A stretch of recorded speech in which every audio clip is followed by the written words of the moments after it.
नमस्कार दोस्तों। और द विजन इंस्टीट्यूट में आप सभी लोगों का हार्दिक स्वागत है, सत्कार है, अभिनंदन है। और एक मुस्कुराहट के साथ ज्योग्राफी पढ़ रहे हैं अपन। इसमें अपन अभी जो पेपर चल रहा है अपना, वो चल रहा है मानचित्र कला का, कार्टोग्राफी का। और कार्टोग्राफी में अब तक अपन पढ़ चुके हैं मानचित्र कला का डेवलपमेंट को, मानचित्रों के वर्गीकरण को, मानचित्र कला के पार्ट्स को। और देन अपन ने स्टार्ट कर दिया था स्केल टॉपिक, जो ज्योग्राफी फर्स्ट ग्रेड के लिए अति महत्वपूर्ण है। 2 से 3 सवाल आते हैं इसमें स्केल में से, 2 से 3। और अपन ये भी जान चुके हैं कि पूरी की पूरी मानचित्र कला का जो आधार है वो क्या है, मापक है। और मापक में अपन मापक की परिभाषा पढ़ चुके हैं कि मापक किसे कहते हैं। मापक, ध्यान दें, धरातल के किन्हीं 2 बिंदु तथा मानचित्र के उन्हीं 2 बिंदुओं के मध्य की दूरी के अनुपात को मापक कहा जाता है। मापक का महत्व पढ़ चुके थे। और ध्यान दें, मापक जो है उसके प्रदर्शित करने की जो विधियां हैं, उन विधियों को अपन पढ़ रहे थे। और उसमें से पहली अपन ने स्टेटमेंट मेथड, कथनात्मक मापक को अपन ने पढ़ा है। ठीक है, कथनात्मक मापक में एक सेंटेंस या कुछ शब्दों के माध्यम से, कथन के माध्यम से मापक को प्रदर्शित किया जाता है, जो एक सर्वसाधारण के लिए प्रयोग में लेना बिल्कुल सरल तरीके से प्रयोग में लिया जा सकता है। लेकिन इसके दोष में महत्वपूर्ण 2 दोष है। पहला दोष है कि इसको वही व्यक्ति काम में ले सकता है जिसको उस माप पद्धति की नॉलेज हो।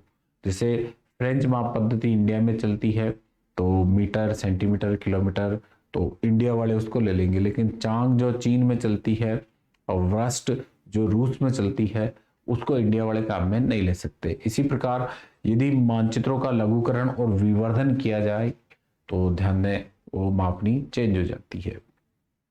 चलिए, इस क्रम में इस वाली क्लास में, आज की क्लास में अपन जो पढ़ेंगे वो पढ़ेंगे प्रदर्शक भिन्न, आरएफ, रिप्रेजेंटेटिव फ्रैक्शन। ठीक है, ये दूसरी विधि है मापक को प्रदर्शित करने की। तो सेकंड नंबर पे आज जो अपन पढ़ने वाले हैं वो पढ़ने वाले हैं प्रदर्शक भिन्न। भिन्न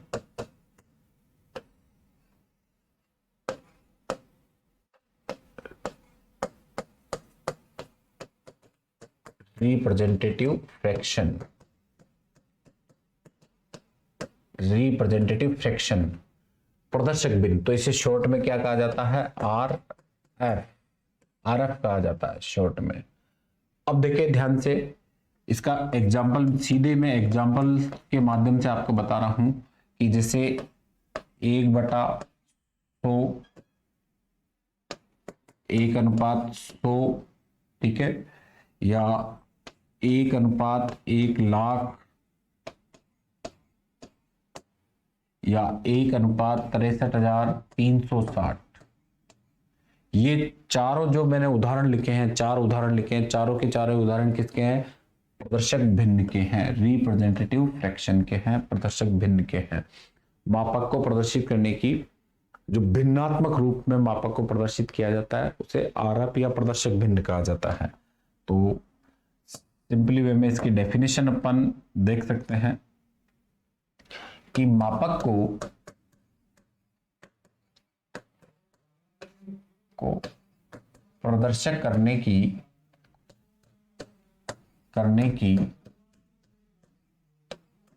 इस विधि में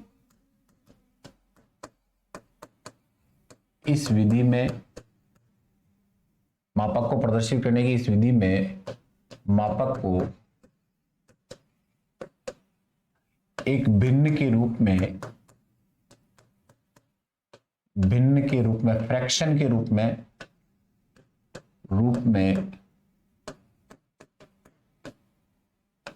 प्रदर्शित किया जाता है,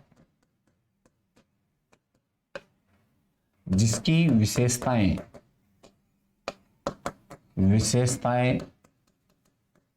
या सिम्टम कहें तो लक्षण, विशेषताएं या लक्षण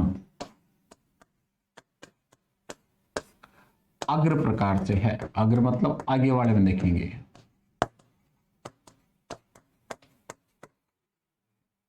क्लियर? तो अगले वाले पेज पे अपन क्या देख रहे हैं, इसकी विशेषताएं देखो ध्यान से।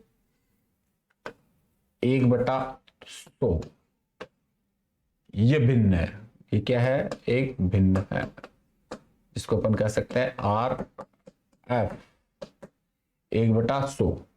अब इसमें देखें कि एक हमेशा मानचित्र की दूरी को प्रेजेंट करेगा, दूरी को प्रेजेंट करेगा, प्रदर्शित करता है, और नीचे वाला जो पार्ट है वो हमेशा ध्यान दें धरातल की दूरी का प्रदर्शन करता है, दूरी का प्रदर्शन करता है।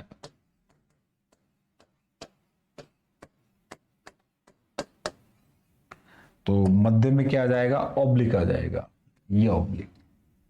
क्लियर।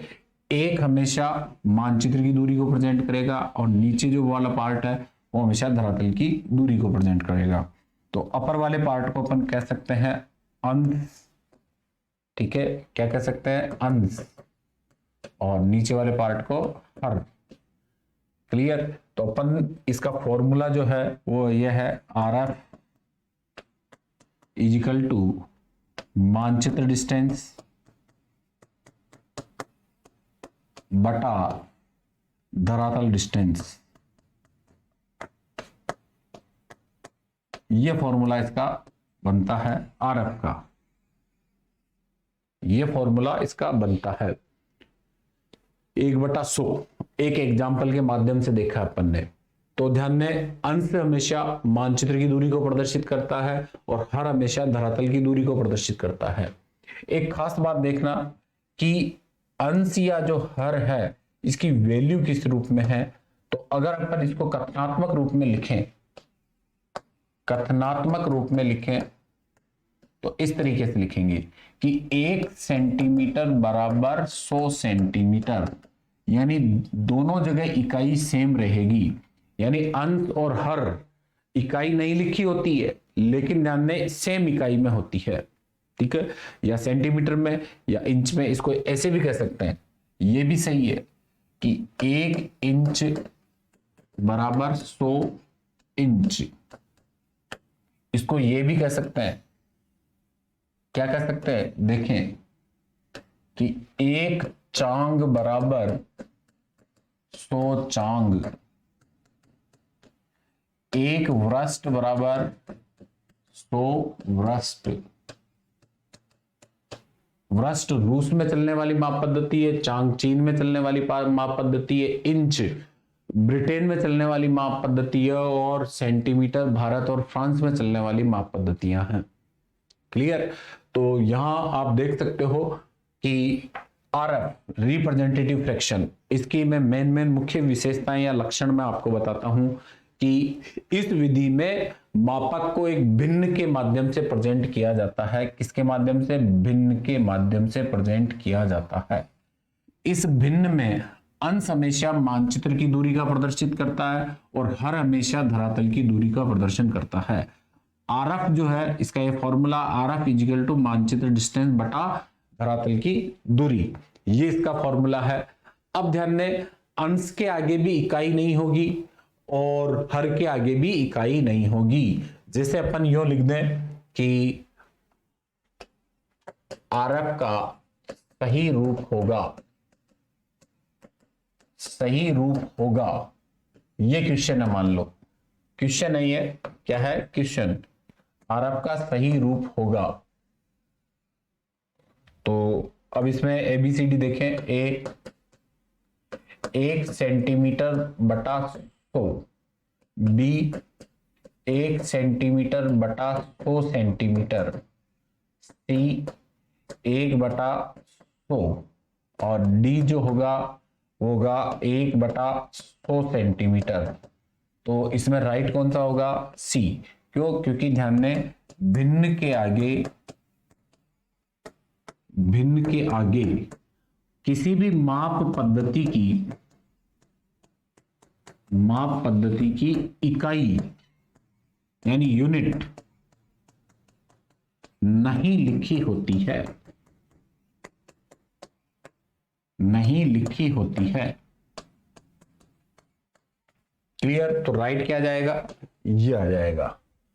यहां ध्यान दें, अंश के साथ लिखी हुई है, या अंश और हर दोनों के साथ लिखी हुई है, या हर के साथ लिखी हुई है, तो राइट क्या हो जाएगा, 1/100।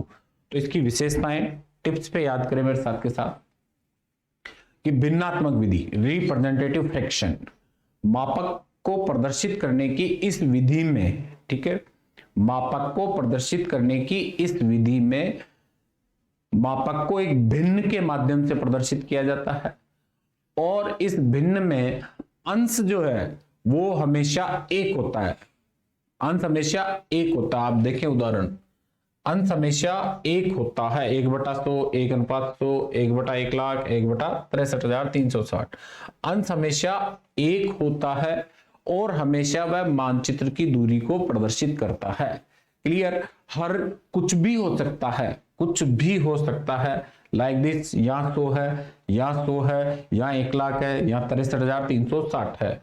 अंश कुछ भी हो सकता है और अंश हमेशा मानचित्र की दूरी का प्रेजेंट करेगा, सॉरी धरातल की दूरी का प्रेजेंट करेगा। अंश हमेशा, एक मिनट वापस सेंटेंस ध्यान दें कि अंश हमेशा मानचित्र की दूरी का प्रेजेंट करेगा और हर हमेशा, ध्यान दें, धरातल की दूरी का प्रेजेंट करेगा। हर कुछ भी हो सकता है, ठीक है, हर कुछ भी हो सकता है। Clear that's? अब आगे देखें कि अंश और हर के आगे किसी भी माप पद्धति की इकाई नहीं लिखी होती है, लेकिन ध्यान दें ये दोनों हमेशा एक ही इकाई में होंगे। लाइक दिस, अगर सेंटीमीटर में है तो 1 सेंटीमीटर बराबर 100 सेंटीमीटर, अगर चांग में है तो 1 चांग बराबर 100 चांग, वो माननी पड़ेगी। क्लियर? इसीलिए इसे क्या कहा जाता है, इंटरनेशनल स्केल कहा जाता है, नेचुरल स्केल कहा जाता है, प्राकृतिक मापक। क्यों? क्योंकि इसमें ध्यान दें, ब्रिटेन वाला है तो ब्रिटेन वाला हाथों हाथ इंच माप पद्धति को काम में ले लेगा, ठीक है। इंडिया वाला है तो सेंटीमीटर को काम में ले लेगा, और रसिया वाला है तो वृष्ट माप पद्धति को काम में ले लेगा, चीन वाला है तो चांग माप पद्धति को काम में ले लेगा। अतः ध्यान दें, मापक को प्रदर्शित करने का ये अंतरराष्ट्रीय तरीका, अंतरराष्ट्रीय स्केल कहलाती है, नेचुरल स्केल कहलाती। क्यों? क्योंकि इसके आगे यूनिट नहीं लिखी होती है। क्लियर? अब जैसे एक सवाल दे दे बाई चांस, जैसे एक सवाल मैंने यहां दिया था कि आरएफ प्रदर्शक भिन्न अंतरराष्ट्रीय मापनी, इंटरनेशनल स्केल मापनी कहा जाता है। क्यों कहा जाता भाई? ए, इसमें अंश हमेशा एक होता है, बी, इसमें हर मानचित्र की दूरी, हर धरातल की दूरी को प्रेजेंट करता है, धरातल की दूरी को प्रेजेंट करता है, प्रदर्शित करता है। सी, इसमें माप पद्धति की इकाई नहीं लिखी जाती है, और डी, अंश व हर अलग अलग इकाई में होते हैं।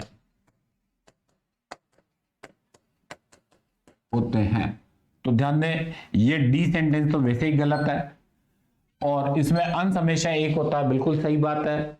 इसमें हर धरातल की दूरी को प्रदर्शित करता है, सही बात है, लेकिन ये अंतिम सेंटेंस इसका गलत है। अब इसमें राइट आंसर, अंतरराष्ट्रीय मापनी क्यों कहा जाएगा, इसको इंटरनेशनल स्केल क्यों कहा जाएगा? क्योंकि ध्यान दें, इसमें माप पद्धति की किसी भी इकाई का प्रदर्शन नहीं होता है। तो राइट आंसर क्या हो जाएगा? सी। इसीलिए देखो ध्यान से इस उदाहरण में 1/100 दिया हुआ है। अब 1/100 को अगर अपन कथनात्मक विधि में लिखें तो क्या लिखेंगे? 1 सेंटीमीटर बराबर 100 सेंटीमीटर, क्योंकि अपन इंडियन है। चाइनीज आएगा तो वो क्या लिखेगा? 1 चांग बराबर 100 चांग। और ध्यान दें, ब्रिटिश आएगा तो वो क्या लिखेगा, 1 इंच बराबर 100 इंच, और रशियन आएगा तो क्या लिखेगा, 1 व्रस्ट बराबर 100 व्रस्ट। क्लियर। अतः ध्यान दें, अगर किसी मानचित्र पर सिर्फ आरएफ लिखी हुई है तो ध्यान दें उस देश का नागरिक जो कि वहां प्रचलित माप पद्धति है, उस माप पद्धति के अकॉर्डिंग उस मानचित्र को पढ़ सकता है। लेकिन ध्यान दें उस माप पद्धति की संपूर्ण उसे नॉलेज होनी चाहिए। क्लियर। तो अतः इसे अंतरराष्ट्रीय मापनी कहा जाता है। क्या कहा जाता है, अंतरराष्ट्रीय। और ये सबसे ज्यादा काम में आती है और मतलब एक सामान्य नियम के रूप में है, इसलिए इसे नेचुरल मापनी कहा जाता है, प्राकृतिक स्केल कहा जाता है। तो इसकी मैं लक्षण या विशेषताएं जो है कि जिसकी विशेषताएं या लक्षण अग्र प्रकार से है, तो ये मैं नोट कर देता हूं और आप इन 2 उदाहरणों के माध्यम से, 2 क्वेश्चंस के माध्यम से समझ चुके होंगे। तो इसकी साधारण बातें, विशेषताएं मैं लिख देता हूं। सिम्टम्स, लक्षण या विशेषताएं। फर्स्ट, पहली, अंश हमेशा एक होता है। एक मतलब ये एक होता है। अंश मानचित्र की दूरी का प्रेजेंट करता है। मानचित्र की दूरी का प्रदर्शन करता है।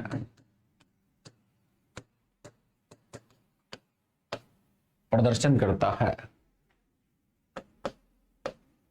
हर धरातल की दूरी का प्रदर्शन करता है। धरातल की दूरी का प्रदर्शन करता है।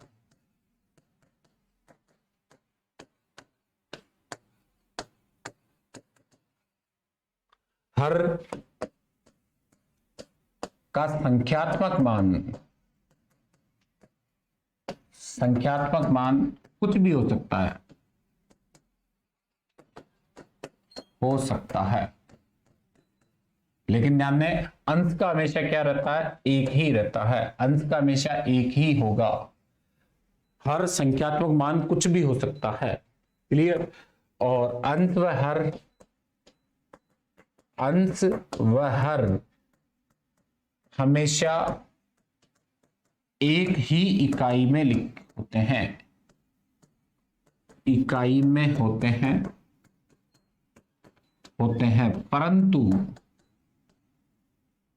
परंतु इनके आगे दूरी की इकाई नहीं लिखी होती है। नहीं लिखी होती है, जिस कारण इस मापनी को किसी भी देश का व्यक्ति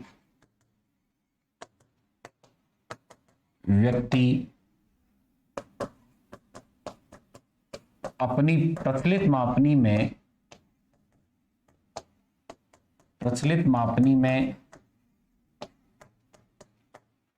प्रयोग कर सकता है।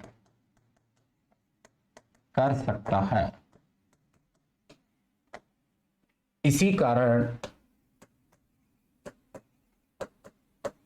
कारण प्रदर्शक भिन्न को अंतरराष्ट्रीय मापनी कहा जाता है। इंटरनेशनल स्केल कहा जाता है। नेशनल स्केल कहा जाता है। और इसी कारण इसे प्राकृतिक मापनी कहा जाता है।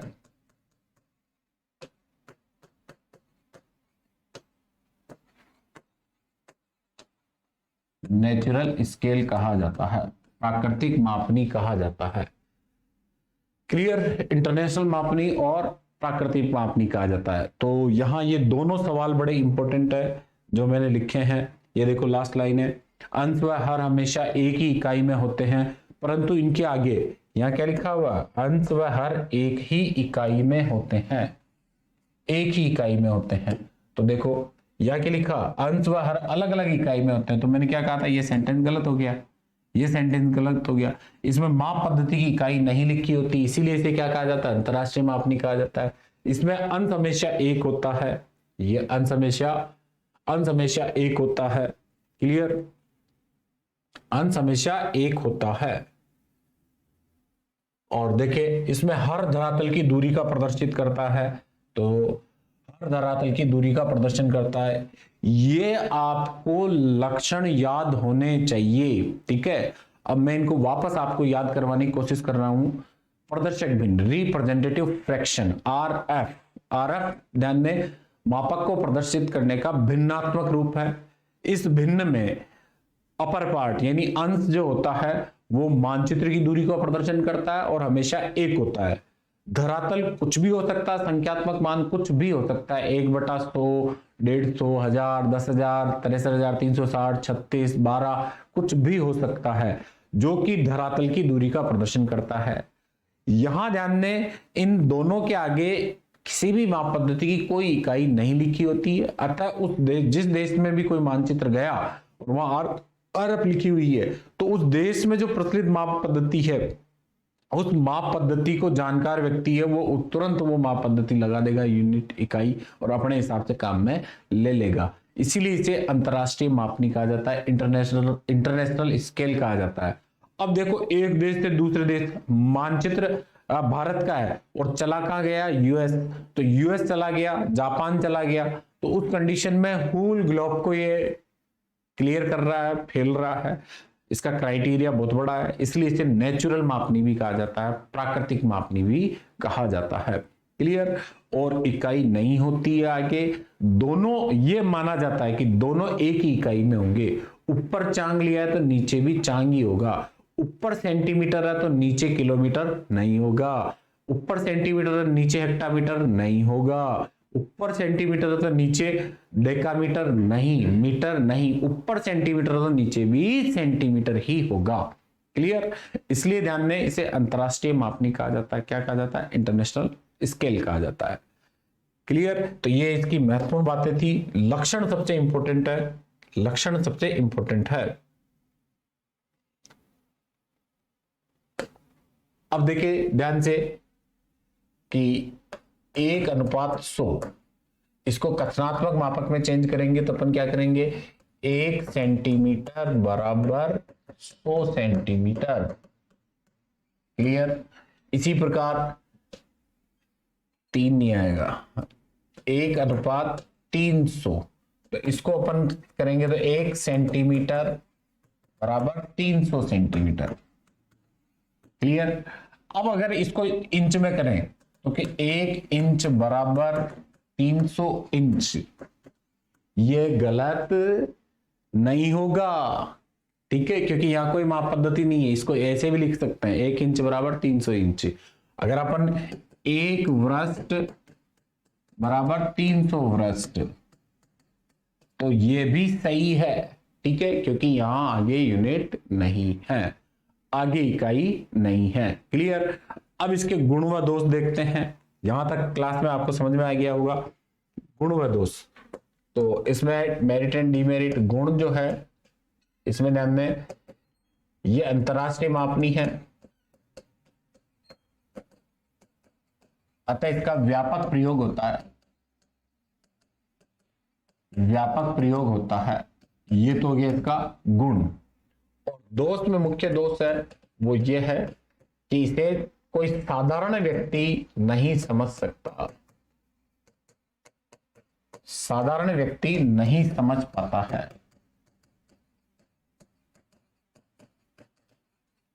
ठीक है, तो साधारण व्यक्ति नहीं समझ पाता है तो कौन समझ पाता है भाई, या तो ध्यान दें इसको कोई मानचित्रकार,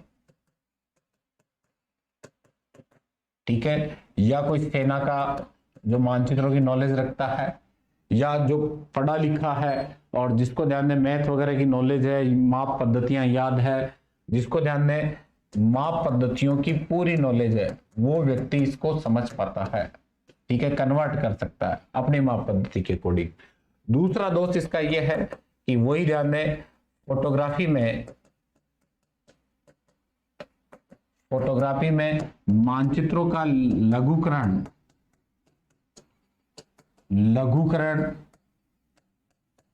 व विवर्धन करने पर मापनी परिवर्तित हो जाती है।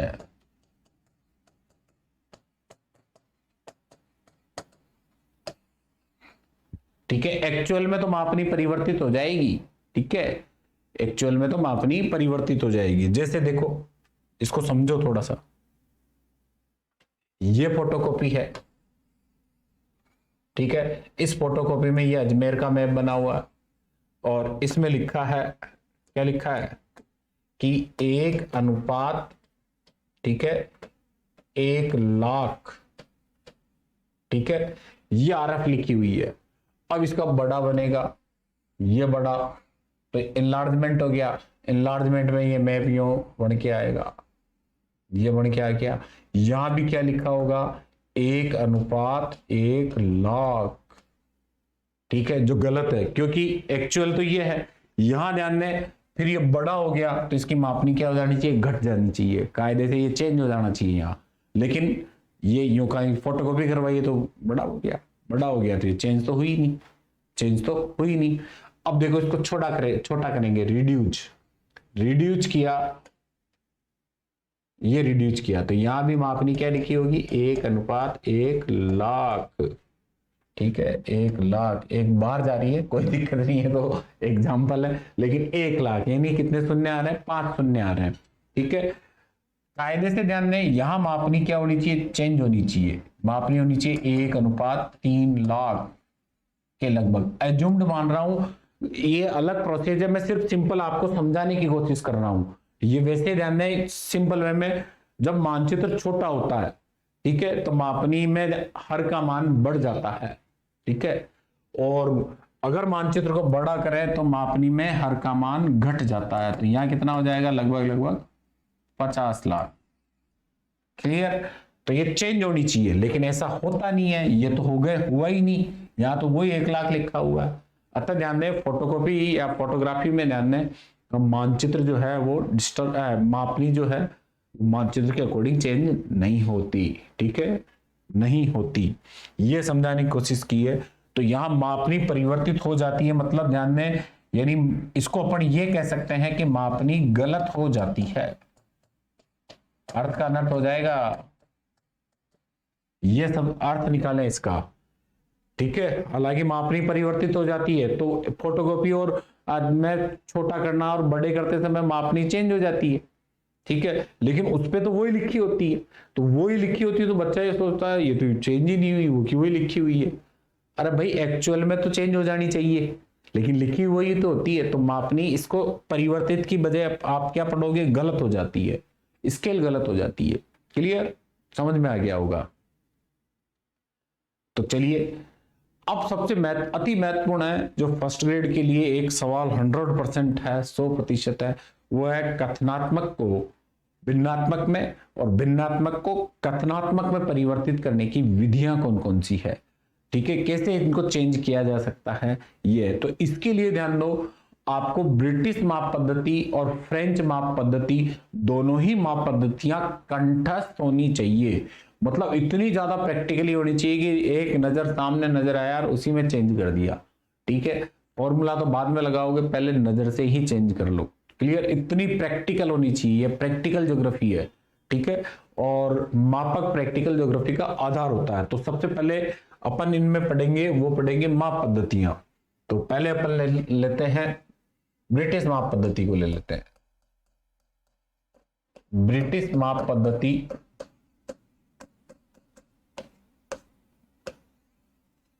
ठीक है, ब्रिटिश माप पद्धति में, ठीक है, घटते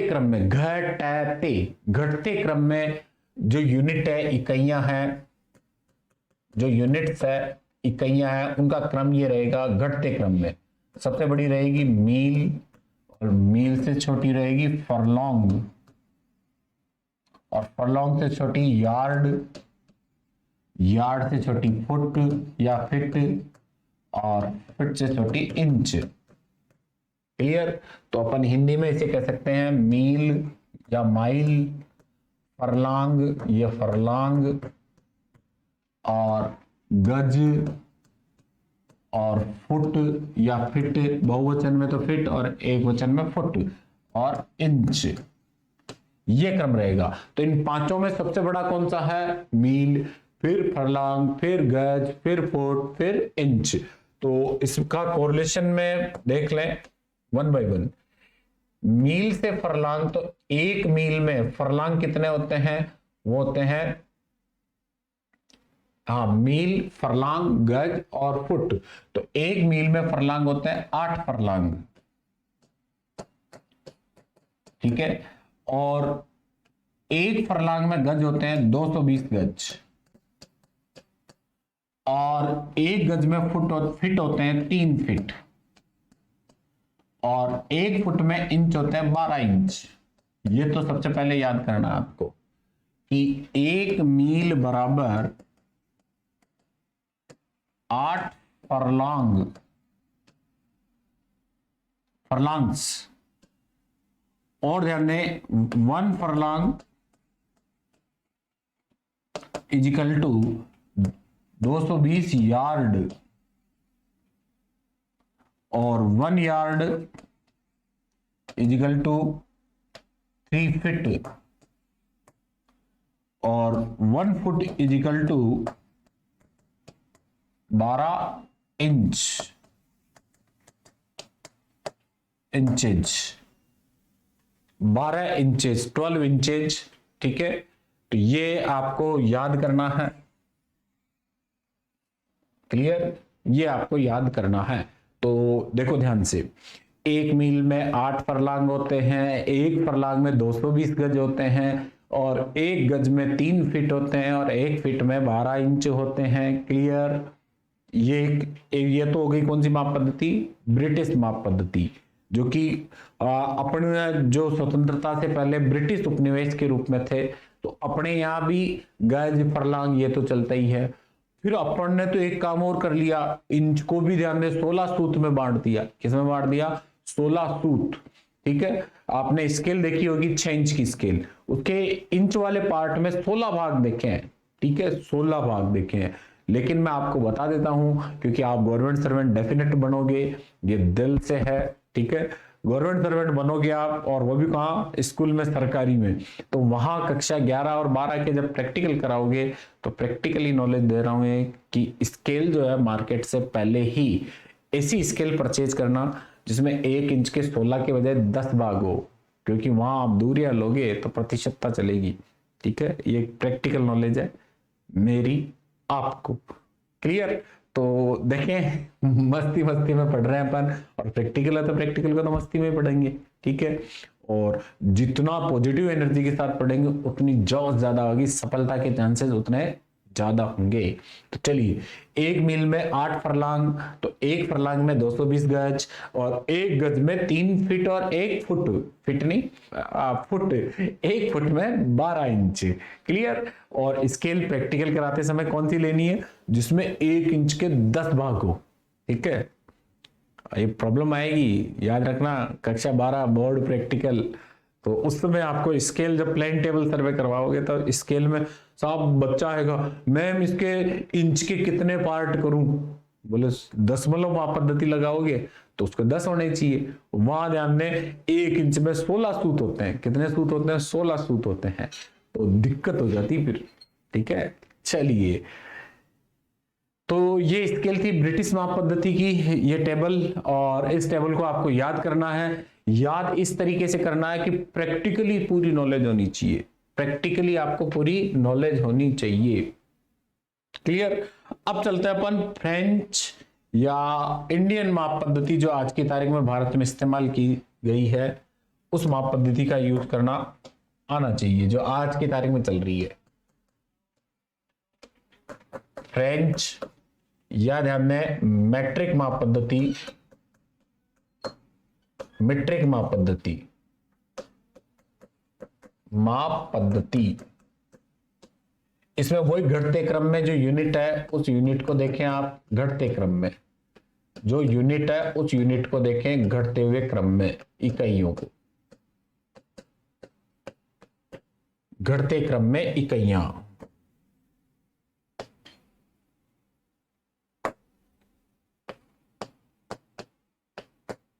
यूनिट को, तो सबसे बड़ा है इसमें किलोमीटर, किलोमीटर से छोटा हो जाएगा हेक्टामीटर, हेक्टोमीटर, हेक्टामीटर से छोटा होगा डेकामीटर, डेकामीटर, क्या हो जाएगा डेकामीटर, और डेकामीटर से छोटा हो जाएगा मीटर, ठीक है। मीटर से छोटा हो जाएगा डेसीमीटर। ये डेका और डेसी में बच्चे फंस जाते हैं, डेसीमीटर, और डेसीमीटर से छोटा होगा सेंटीमीटर, और सेंटीमीटर से छोटा होगा मिलीमीटर।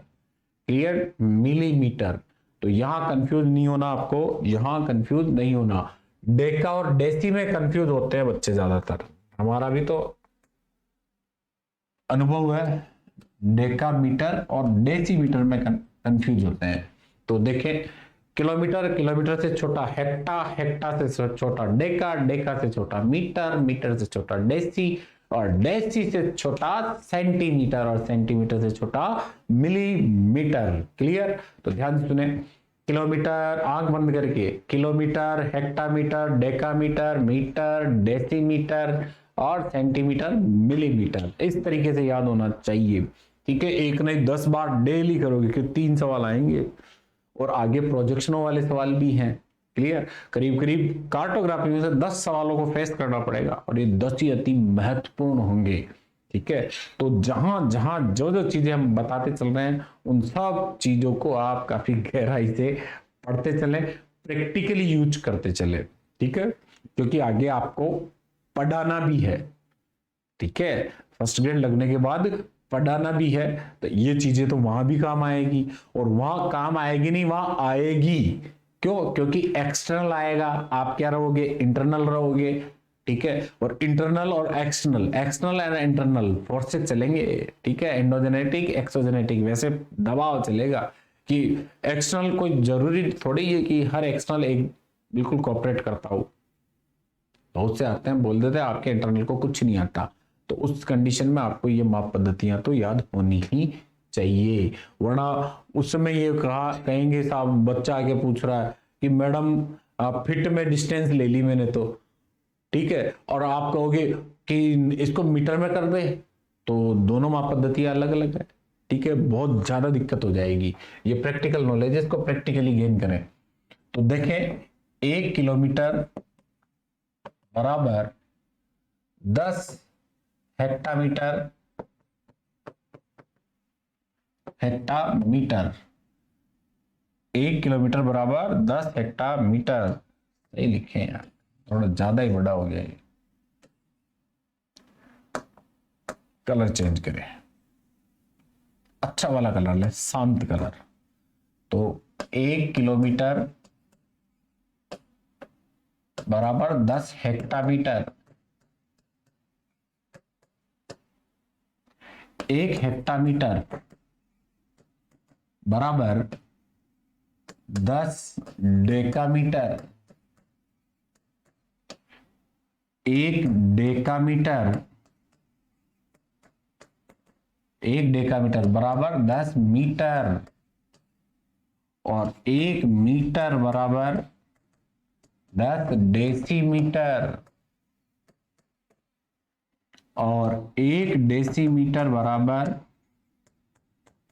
10 सेंटीमीटर, और 1 सेंटीमीटर बराबर 10 मिलीमीटर। ये इंडेक्स आपको याद रखनी है। अब जैसे एक उदाहरण दूं मैं, छोटा सा उदाहरण, वो उदाहरण ये है कि 1:5000 में सेंटीमीटर, डेसीमीटर, मीटर होंगे। ठीक है, और डेकामीटर में ले लेते हैं, डेकामीटर होंगे तो 5000 है। तो ध्यान दो, 1 सेंटीमीटर बराबर 5 डेकामीटर। ठीक है, 1 सेंटीमीटर बराबर, अब ये तो हो गया डेकामीटर क्लियर। अब मीटर तो 5000 है। अब ध्यान दो, 5 डेकामीटर तो 1 डेकामीटर में मीटर कितने हैं, वो है 10, तो कितना हो जाएगा 50 मीटर। ठीक है, 1 सेंटीमीटर बराबर, ठीक है, बराबर मान बिल्कुल सही चल रहा है, 500 डेसीमीटर। और 1 सेंटीमीटर बराबर 5000 सेंटीमीटर। ये देखें, तो इसको उल्टा करें कि 1 सेंटीमीटर बराबर 500 सेंटीमीटर। अब 500 सेंटीमीटर, 5000 सेंटीमीटर को डेसीमीटर में कन्वर्ट करोगे तो एक जीरो हट जाएगा। क्यों? क्योंकि ध्यान दो, 1 डेसीमीटर में 10 सेंटीमीटर होते हैं। फिर ध्यान दें, डेसीमीटर से मीटर में जाएगा तो फिर एक जीरो हट जाएगा। फिर मीटर से डेकामीटर में जाएगा तो एक जीरो हट जाएगा। ये चारों ही सही है, चारों ही सही है। क्लियर? तो 1:500, 5000, 1:5000 ये आरएफ दी गई है। क्या दी गई है? आरएफ। इस आरएफ को अपन ने सेंटीमीटर, डेसीमीटर, मीटर व डेकामीटर में कन्वर्ट करके देखा है। तो अपन इसको डायरेक्ट सबसे पहले सेंटीमीटर में लेते हैं। 1 सेंटीमीटर बराबर 5000 सेंटीमीटर। क्लियर? यानी 1 सेंटीमीटर इधर आ गया तो इधर 5000 सेंटीमीटर आ गए। अब आगे अपन को किस में लेना, सेंटीमीटर के बाद डेसीमीटर में। तो 1 डेसीमीटर में 10 सेंटीमीटर होते हैं, तो एक शून्य को हटा दो, ये शून्य हट गया, तो 500 डेसीमीटर। अब देखो 1 डेसीमीटर में 10 मीटर होते हैं, तो एक शून्य को हटा दो, उल्टा कर दो चाहे सीधा कर दो। तो अतः ध्यान दें, मैंने तो प्रैक्टिकली, हालांकि आगे पढ़ेंगे इन चीजों को, जस्ट इसके बाद वाली क्लास में अपन गहराई से मीटर को कथनात्मक मापनी को भिन्नात्मक में और भिन्नात्मक को कथनात्मक में चेंज करने की प्रविधियां पढ़ेंगे। ठीक है, लेकिन मैंने एक शॉर्ट में उदाहरण समझाया आपको, और इसको कंठस्थ करने की कोशिश करो कि देखो ध्यान से, 1 सेंटीमीटर, 1 डेसीमीटर में 10 सेंटीमीटर है, 1 मीटर में 10 डेसीमीटर है, 1 डेकामीटर में 10 मीटर है, 1 हेक्टामीटर में 10 डेकामीटर है, 1 किलोमीटर में 10 हेक्टामीटर है। ये उदाहरण फिर आगे और लेंगे अपन। क्लियर? तो अब जो क्लास होगी इसके बाद वाली क्लास, वो बड़ी इंपॉर्टेंट होगी। उसमें अपन ध्यान दें, कथनात्मक को भिन्नात्मक और भिन्नात्मक को कथनात्मक में चेंज करेंगे। यहां मैंने दोनों टेबल लिख दी है, और इन दोनों टेबल को आपको नोट करना है, और नोट करके फिर उसके बाद में किस तरीके से याद करना है वो भी देख लो। कि मील के बाद फरलांग, फरलांग के बाद गज, और गज के बाद में फिट, और फिट के बाद में इंच। ठीक है, 1 मील में 8 फरलांग होते हैं, 1 फरलांग में 220 गज होते हैं, 1 गज में ध्यान दें 3 फीट होते हैं, और 1 फीट में 12 इंच होते हैं। ये तो हो गए ब्रिटिश माप पद्धति। फिर आपको लेना है कौन सी? मैट्रिक माप पद्धति। तो मैट्रिक माप पद्धति में आप कैसे बोलोगे कि kilometre, hectometre, decametre, metre, decimetre, और डेसीमीटर के बाद सेंटीमीटर। अब 1 किलोमीटर में 10 हेक्टामीटर, और 1 हेक्टामीटर में 10 डेकामीटर, और 1 डेकामीटर में 10 मीटर, और 1 मीटर में 10 डेसीमीटर, और 1 डेसीमीटर में 10 सेंटीमीटर, और 1 सेंटीमीटर में 10 मिलीमीटर होते हैं। क्लियर? इस तरीके से प्रैक्टिकली याद करना, क्योंकि आगे क्वेश्चन आंसर चलेंगे, गणित आ जाएगी, सिर्फ प्रैक्टिकली टिप्स पे करना है काम। हालांकि मैं फॉर्मेट में तो बताऊंगा आप लोगों को कि कैसे चेंज करना है। घबराना नहीं है, इनको कंठस्थ करना है, वरना बड़ी बड़ी गलतियां होगी और 100% एक सवाल आएगा। ठीक है, और एक तो ध्यान दें, कथनात्मक, भिन्नात्मक, इनके गुण दोष पूछे जाएंगे, और 1 या 2 सवाल सिर्फ माप पद्धतियों के पूछे जाएंगे। क्लियर दोस्तों? तो अगली क्लास में अपन कथनात्मक को भिन्नात्मक में, भिन्नात्मक को कथनात्मक में चेंज करेंगे। तब तक आप इन्हें याद करें, कंठस्थ करें। क्लियर? अब जैसे अपन इसको ये देख लें कि 1 किलोमीटर में 10 हेक्टामीटर है, तो 1 किलोमीटर में डेकामीटर कितने होंगे? 10 इंटू 10, 10 इंटू 10। तो 1 किलोमीटर में डेकामीटर कितने होंगे? 100। 1 किलोमीटर में मीटर कितने होंगे? तो 10 इंटू 10 इंटू 10 यानी 1000। 1 किलोमीटर में मीटर कितने? 1000। 1 किलोमीटर में डेसीमीटर कितने होंगे? 10,000। 1 किलोमीटर में सेंटीमीटर कितने होंगे? 1 लाख। और 1 किलोमीटर में मिलीमीटर कितने होंगे? 10 लाख। क्लियर? अब देखो, 1 हेक्टामीटर में डेकामीटर कितने हैं? 10। एक हेक्टामीटर में मीटर कितने होंगे, तो 10 इंटू 10 यानी 100, यानी एक हेक्टामीटर में 100 मीटर होते हैं। एक हेक्टामीटर में 1000 डेसीमीटर होते हैं। एक हेक्टामीटर में 10,000 सेंटीमीटर होते हैं। कितने सेंटीमीटर होते हैं, 10,000। एक डेकामीटर में 10 मीटर, एक डेकामीटर में 100 डेसीमीटर, एक डेकामीटर में 100 डेसीमीटर, और एक डेकामीटर में 1000 सेंटीमीटर। क्लियर। एक मीटर में 10 डेसीमीटर, एक मीटर में 100 सेंटीमीटर। तो ये प्रैक्टिकली चीजें आनी चाहिए। Clear that's. तो आगे अपन पढ़ेंगे, तब तक के लिए स्वस्थ रहें, मस्त रहें और मस्ती से पढ़ते रहें ज्योग्राफी को द विजन के साथ। ठीक है, तब तक के लिए जय हिंद, जय भारत। अगली क्लास में अपन पढ़ेंगे कथनात्मक को भिन्नात्मक और भिन्नात्मक को कथनात्मक चेंज करने में। तब तक के लिए मस्त रहे, धन्यवाद।